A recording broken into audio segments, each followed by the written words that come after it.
What's going on, everyone? Right now, you're listening to the That's Textbook Sports Podcast. How are y'all doing right now? It's happy, feel-good, payday Friday. The weekend is approaching more closer. We've got NFL football on Saturday, and then on top of NFL football, we've got college football, some bowl games starting now on Saturday. Let me know in the comment section how your guys' day is doing. Mine's fantastic. Getting here to talk to y'all, talking about what happened last night. And really, there's just too much to talk about in the sports world and what went down yesterday, what's going on in the NBA. So it's going to be a very small intro. Of course, as y'all know, like this video, subscribe, turn on post notifications. All the links to my social media will be in the description, so make sure you go check that out. And of course, as y'all know, that's Textbook.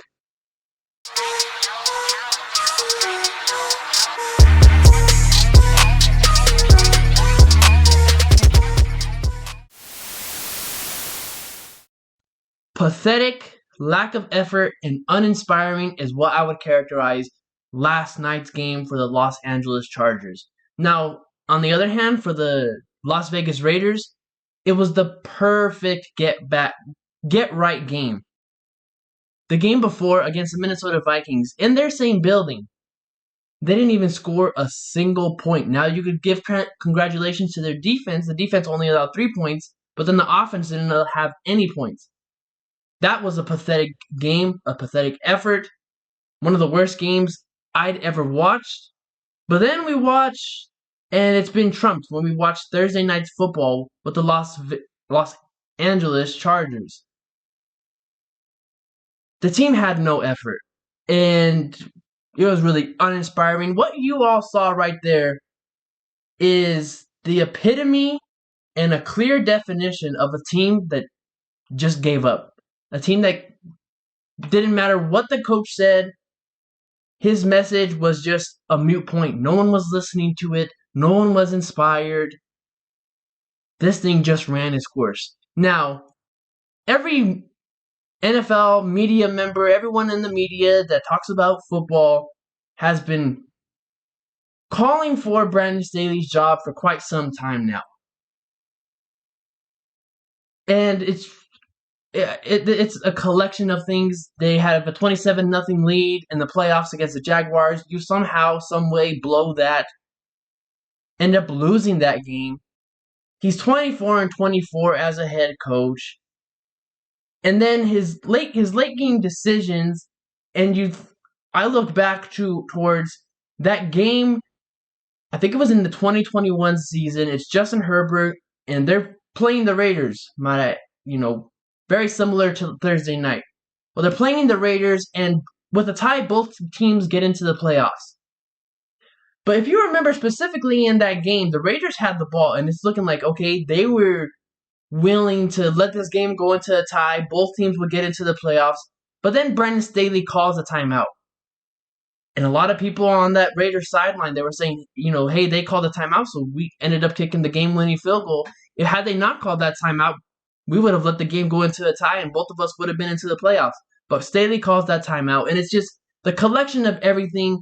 He said in his post-game press conference that he feels worthy of keeping his job. Obviously, everyone's going to say that, and that you just have to look at the 3 years that he's had. I really thought when this Chargers team, I believe it was in that same season in 2021, they'd beaten the Kansas City Chiefs in Kansas City. And I thought, okay, this is a turning point. This is a roster that's a Super Bowl contender. They're going to be good for quite some time. I just want to know what happened from then on. Might be Brandon Staley, but the thing I've said about the Chargers is, yes, Brandon Staley, he's been fired. The news went out. Adam Schefter and them broke the news that Brandon Staley and the general manager for the Chargers have been fired, relieved of their duties. Yes, this is Staley's fault. And the roster construction, when you look at some of their drafts and some of their free agency pieces just aren't meshing well together. This is a roster that in 2024, after this season ends, and we go into the offseason, they're going to be $40 million below in the cap. And they've got an aging roster, and a lot of their key pieces on offense, Keenan Allen, Austin Eckler. Keenan Allen is still productive, but you got to figure at some point in time his productive years are numbered. How is he going to be next year? He's a very consistent wide receiver. But then you look at it with Austin Eckler, he just doesn't look the same anywhere. Everyone knows that famous clip against Green Bay. He looks really slow. A lot of people were saying he's got the speed of a fullback.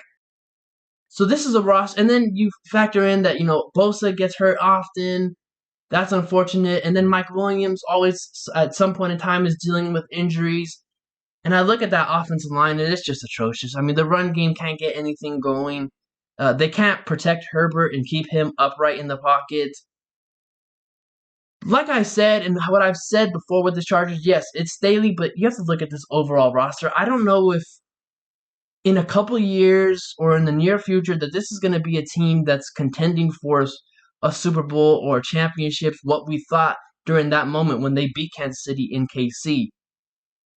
It's going to be a complete rebuild for the Chargers. And then you have to also look at, they went all in when Justin Herbert was on that rookie deal. And when you have a superstar franchise quarterback on a rookie deal, that's the right thing to do, is go all in. But then the way this played out for them, something went wrong with their process, with how they evaluate players, whether that be in the draft or in free agency. Something went wrong.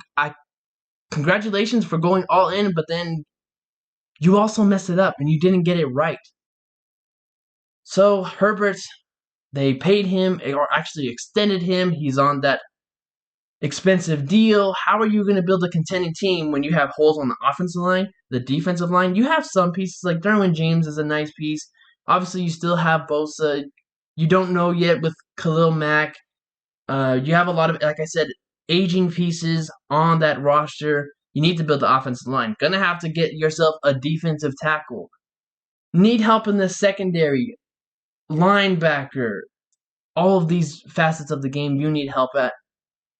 Have to feel bad for Justin Herbert, and I think last night really showed just not only his value, but like his importance for this team. Take Justin Herbert off the Chargers roster. They're a team that loses 63-21, and they're down 49-0 at the half. So I want to ask everyone listening to this podcast, and if you haven't already, make sure you check the description. The links to my social media will be there. Like this podcast, subscribe, hit that notifications bell. With the job that Brandon Staley did with the Chargers, okay, you have to remember he was a defensive coordinator with the Los Angeles Rams prior to this job, now with his head coaching gig with the Chargers. With what he's done, is he going to get the opportunity to become an assistant coach somewhere else? And do you think he should? So let me know in the comment section what y'all think. As for me, when I look at it, I necessarily don't know. Now, it may be a step down from maybe someone like, his previous job as a defensive coordinator, and maybe a step down somewhere there. But let me know what y'all think in the comments. I appreciate your participation. So now there's been a lot of talk and a lot of interest within the Chicago Bears, and respectfully so, because you look at this team right now, according to Tankathon, or according to how the NFL draft is pictured right now, the Chicago Bears own the Carolina Panthers pick, which is first overall. There's a 93% chance it lands at number 1 overall by the time of the season's end. And then the Chicago Bears, with their very own pick, have pick 5. But they're a 5-8 team right now.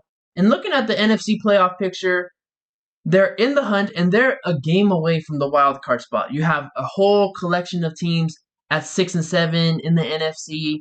And then, of course, we know the 10-3 teams, Philadelphia, San Fran, and Dallas.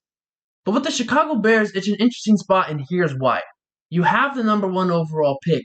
Most likely, 93% chance that happens. You also have your own pick in the top 5 as well. You have questions about, is Justin Fields your franchise quarterback?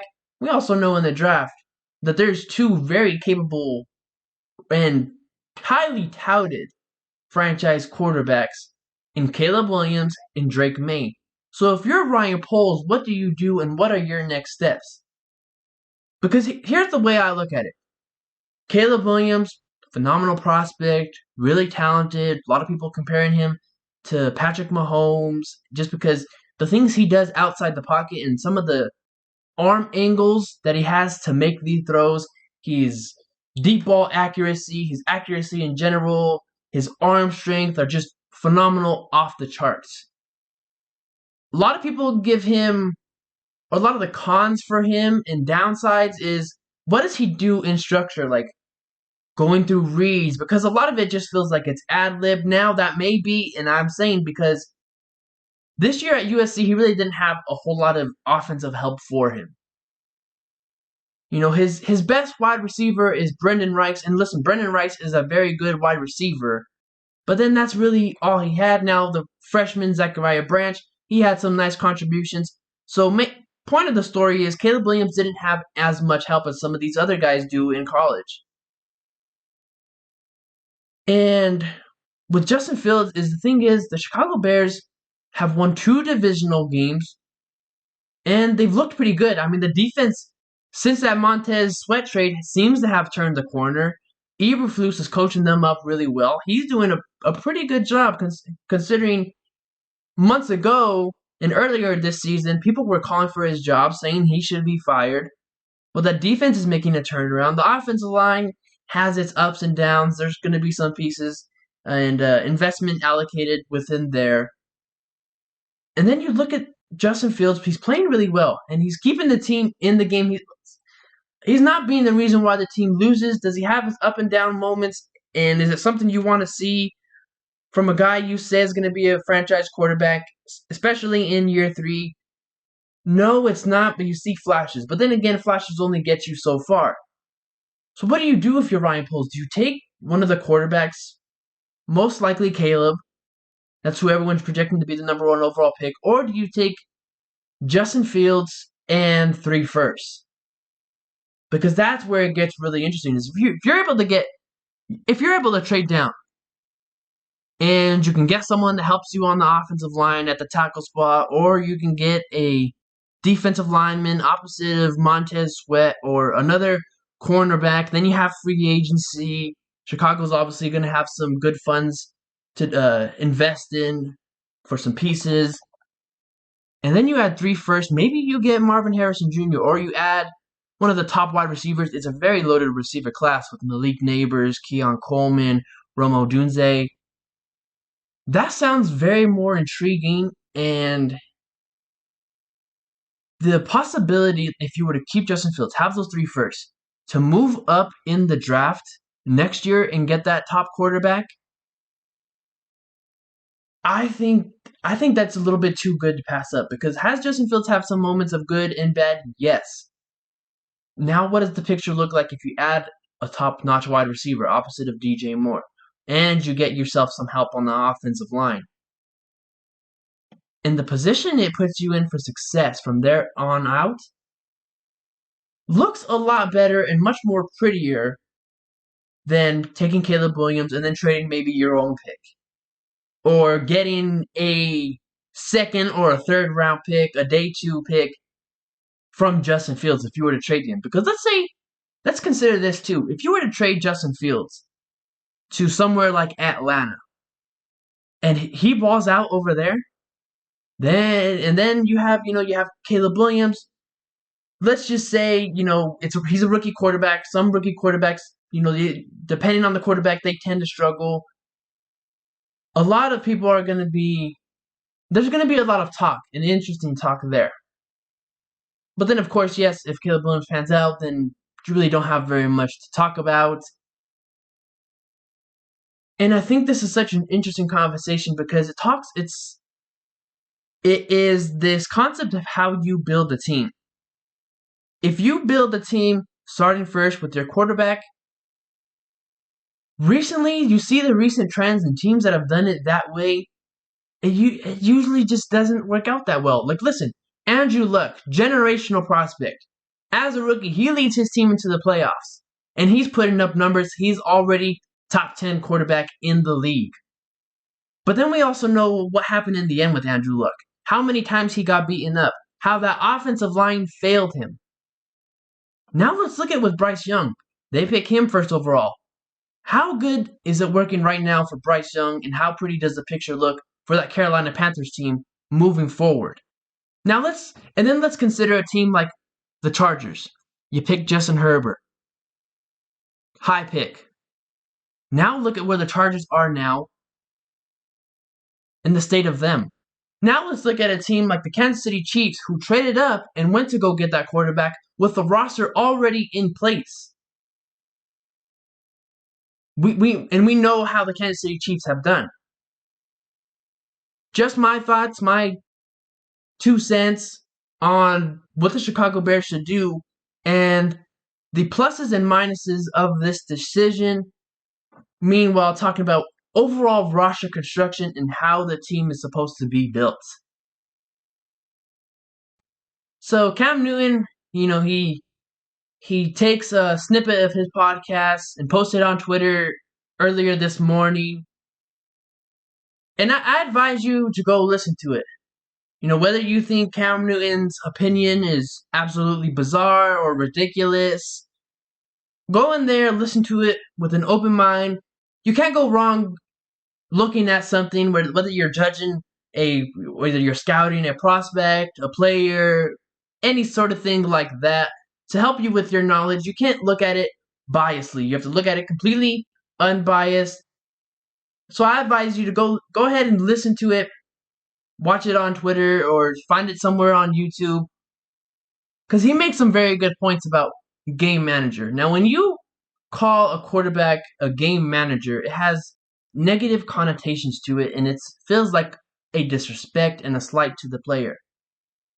A game manager is someone who, and it has very different definitions to it.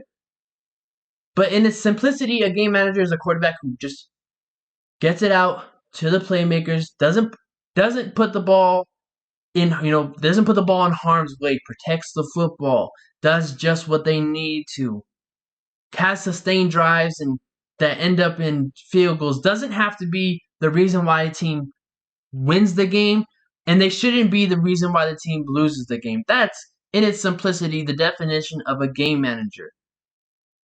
Let's look at the quarterbacks right now in this league, because when an NFL GM and when NFL teams are going into the draft process and they're looking for a quarterback, they're looking for the Patrick Mahomes, the Joe Montanas, the Aaron Rodgers, the Brett Favres, the Tom Brady's. I think I said his name once. John Elway. Those type of upper echelon quarterbacks. And right now in the league, you look at some of the top quarterbacks in the league: Joe Burrow, Josh Allen, Patrick Mahomes. Those set of quarterbacks that are just different makers, and we've seen them in less than ideal situations and how they can elevate their team and taking your team up to a different level. Like with Joe Burrow, in all of Joe Burrow's career in the NFL, he hasn't had an offensive line. Now he's had absolutely studs at wide receiver, but his offensive line, and we know just how important a offensive line is to a quarterback. And we see Josh Allen with only having Stephon Diggs as his true number one option that he can rely on, and that defensive coordinator's fear, and what he's done. So quarterbacks aren't, general managers and NFL teams aren't looking for the Dak Prescotts and all of those all the world. And listen, the Dak Prescotts and the Brock Purdy's, they're having really good, phenomenal years. They're MVP candidates, and the Tuas of the world, all of those guys, they're playing really good football. Much respect to them, their craft, and how they play the game.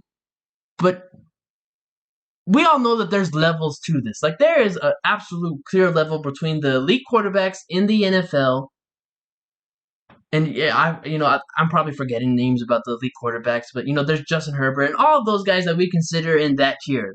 Hall of Fame guys that are overcoming the odds. We see Justin Herbert overcoming the odds of Staley and the Chargers. But that's the thing that that's his message and what he's talking about. And we don't, in the NFL, there's not very many of those quarterbacks, as you can see, and it's a very difficult process on how to find those guys. So sometimes you just have to go with what you have and make sure that everyone else around the team is squared away. Everything else is set in place for this quarterback to succeed. Game manager isn't something bad, and I love the analogy he had of he was listening to ESPN, and this one ESPN guy said it's like a truck and a trailer. A truck can go by itself, and the truck carries the trailer. Meanwhile, the trailer has to be carried. Because when you look at a lot of these teams, like let's just take the Miami Dolphins for instance first.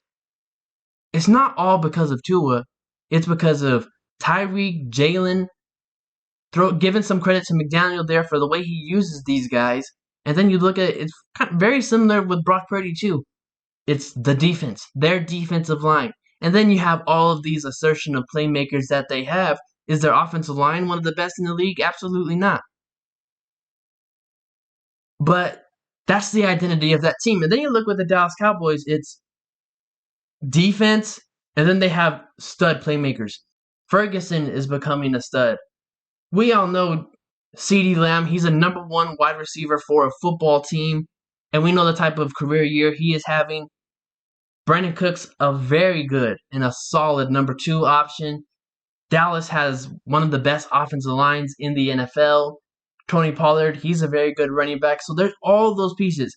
And I'm not discrediting a quarterback for having pieces, but when you don't have the pieces, can you elevate your team, and are you the same quarterback as when you do have the pieces? Because obviously, every quarterback needs to have something to work with. You can't go in there with guys who won raffle tickets to play wide receiver or offensive line. That's just not how it works. But are you that type of difference maker for your team?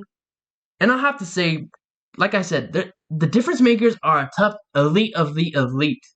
And then for an NFL team, it's very hard to find that elite of the elite. So you have to do with what works and put the pieces together. So it's nothing bad when we call quarterbacks game managers. It's just you're not elevating your other teammates.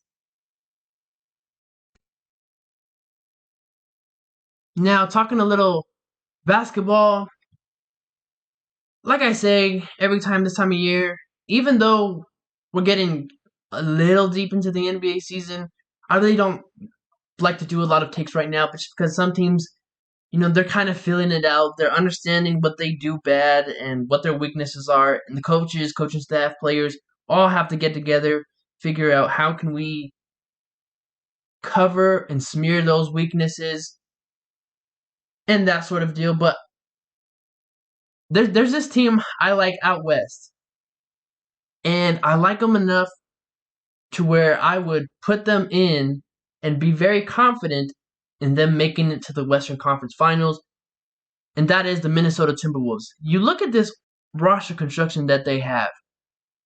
They have the best front court in basketball, and you cannot tell me otherwise. You have Naz Reid, who would be a quality starter on any other team in the league at the number 5 position, who's coming off the bench. You have Gobert and Karl-Anthony Towns. We know Karl-Anthony Towns' talent. Gobert does some nice production for that team. And then, like I say, I'm just gonna keep repeating it right here. Naz Reid coming off the bench. He's like the perfect modern day 5. A stretch 5. He shoots the 3-pointers. He defends very well. And we saw it last night in their game versus the Dallas Mavericks. He was the difference for that team, and it's interesting because Anthony Edwards had an off night. I think he went, 3 of 17 from the field or 3 of 15. Didn't have your typical Anthony Edwards type of night. But that's okay because you have other guys who can come off the bench and help alleviate those woes and those issues. So they have one of the best, actually, front court in the NBA. And then Anthony Edwards is just a phenomenal basketball player. And the Minnesota Timberwolves, they have depth. They have a bench.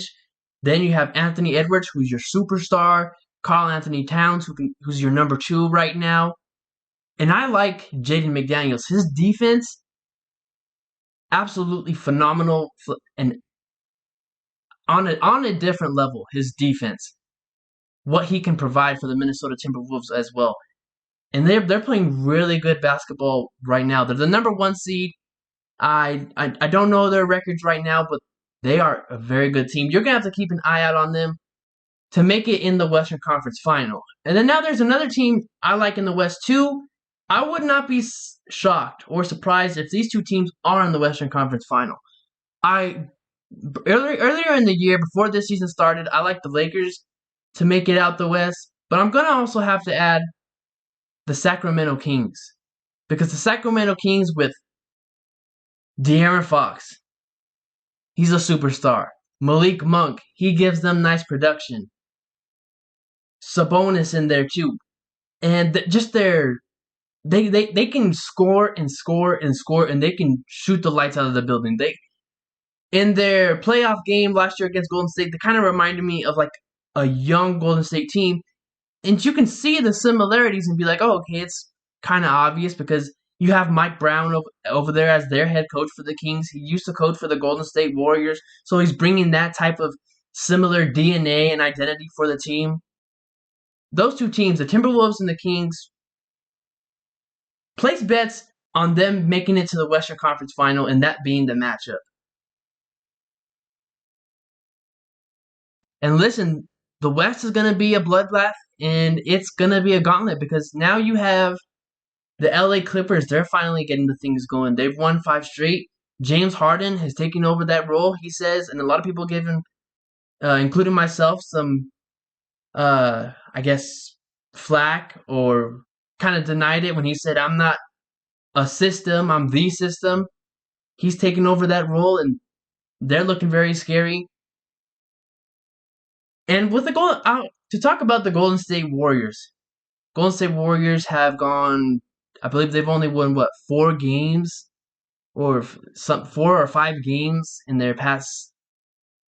I don't know, but they're in a bad stretch. And last night they made a lot of lineup changes, and they're still at this point in time trying to figure out the lineup. If you're trying to do that at this point in time, that's a significant alarm of where this team is trending, and we see it with their overall record. Last night they had Andrew Wiggins and I believe it was Looney coming off of the bench, and they were starting in Podziemski and Trayce Jackson-Davis. So you see that they're having all these different lineup changes within the last 5 minutes in the game for their starting lineup, trying to figure out their rotations. With the way it's headed, I think it's over for this team. Like Charles Barkley said earlier this year, the Warriors are cooked, and they most definitely are. They're still with their brand of basketball that worked in 2014, 2015, which is we're going to have small ball, and we're going to be a team that shoots the light of the building from the three-point range, because they created that new era and style of basketball. Well, now every team is mimicking it, and they've caught up, and Golden State's just behind the curve. And then the roster's getting older. I mean, Draymond Green, he has his antics and whatever. He'll find some way to get suspended. But he's getting older. Then Klay Thompson's getting older. We've seen his production to start this season. Andrew Wiggins hasn't given you any type of production at all this year. Kevon Looney, he's played for 2 straight years. He hasn't missed a single game, and you're just seeing that wear and tear for him. Steph, he's still playing at an elite level, one of the top NBA players in the league right now. But for the rest of the roster, they need more youth. And it's a good thing that the guys like Moses Moody, Trayce Jackson-Davis, Brandon Podziemski are providing them that youth and those minutes.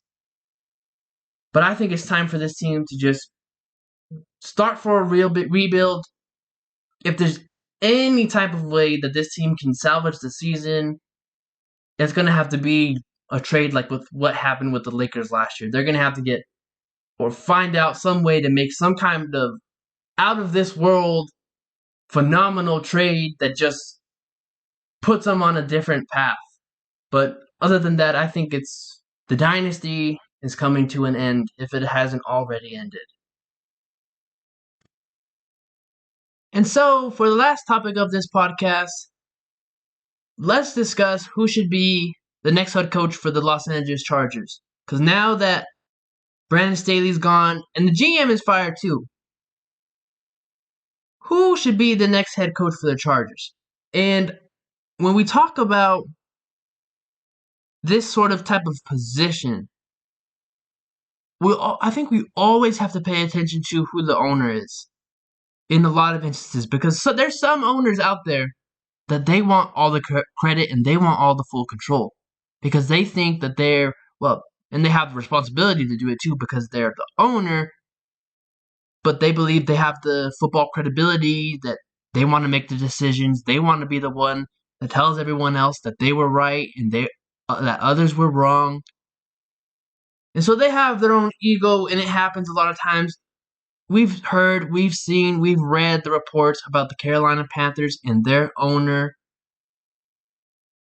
And now let's just look at the state of the Carolina Panthers right now. So that's something we have to pay attention to, is who's the owner going to be? Because the head coach and that owner relationship, it is very close, and it's very similar to the quarterback head coach relationship, right? Like right now, the whole trend in football when you're finding a head coach is you want an offensive-minded head coach to go with your young potential franchise quarterback. And that pairing has done very well. It's had a lot of success in the NFL. Just like everything else in the world, when we're talking about business, is a copycat league. If someone does it and they replicate that success, everyone else says, well, why can't I have it? So they want to do the same thing as well. Now, who should be the head coach? I think this is the perfect time and this is the perfect opportunity for Jim Harbaugh. We've heard that, and we've seen in the past, because it's a lot, when we talk about things like this, it's a lot about your actions are going to speak a lot louder than your words. We've seen Harbaugh interview for multiple head coaching jobs. He was interviewing for the Raiders and all these other coaching jobs. We hear the rumors that he wants to be a head coach in the NFL again and give it another shot. And he is a very good head coach. I mean, he took the 49ers. You look at their overall construction of team. It was offensive line, defensive line, physical. They had the playmakers. They drafted really well. Went to a Super Bowl. And, of course, we all know how that played out with the lights going out and the controversial no call at the end. But anyways, I think that's a perfect opportunity for them right now. Now, is the Chargers an ideal situation?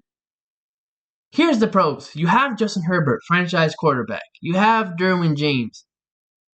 You have Joey Bosa. Sometimes he's available in his health. And we know, as we've hashed out or rehashed earlier, there's aging pieces. So those are the things that you're like, okay, we have Justin Herbert. But with how bad this roster is, do we have the time to rebuild it while Justin Herbert is still in his prime? So I think Harbaugh right there is going to be a home run hire. And of course, there's going to be talk about, Bill Belichick, if he gets fired by the Patriots or if he gets let go and relieved of his duties. But here's another thing, a lot that I think the Chargers missed out on something. It's almost like that butterfly effect. If you were to go back in time and rewind. So let's say after that 27, which should have happened, after that 27-0 lead you had, you blew it to the Jaguars. Let's say immediately right there at that time, the Chargers fired Brandon Staley. Sean Payton was adamant. He wanted to be a head coach again in the NFL. The odds were very likely, and the best landing spot for either side and both sides was Sean Payton and the Chargers. That was a perfect pairing right there, because the identity of Sean Payton's teams. They're very physical teams. You look at the Denver Broncos, that defensive line, they've taken a step up, but then he's got the assistant coaches right too. Like, people gave Vance Joseph a lot of hate earlier in the year, and respectfully so. You give up 70 points to the Miami Dolphins. I don't care how good any team is offensively, you shouldn't be giving up 70 points. They did. Now look at the team now. the linebackers are fast as all heck, and they cover well. They create turnovers. They're physical. They start with the defensive line, and if the defensive line doesn't get it done, the linebackers will come in. But they have all these unique blitzes. So you see the identity of his team, how he structures them. That would have been perfect and ideal for the Chargers. And we've seen how the offense has taken its turn and changed and been more a team that can function with Russell Wilson, that quarterback. That's just identity and culture is what you need from a head coach, something the Chargers didn't have, and that would have been the perfect scenario. But now you get to it's a good thing we have the future to look ahead of and to learn from our mistakes and say, okay, we probably should have went that way. We didn't. Now let's go that way again. If it doesn't work out, hey, we tried, but we feel very confident in it working out because in the NFL, when you're building this team, you're looking at how can I put my team in a position where it's a win-win position. Even if this thing doesn't go right, it's still a plus because we have this. But if it does, now look at this. We have all of this. It's a luxury. It's a monopoly. We've hit the jackpot. That's what you want to do.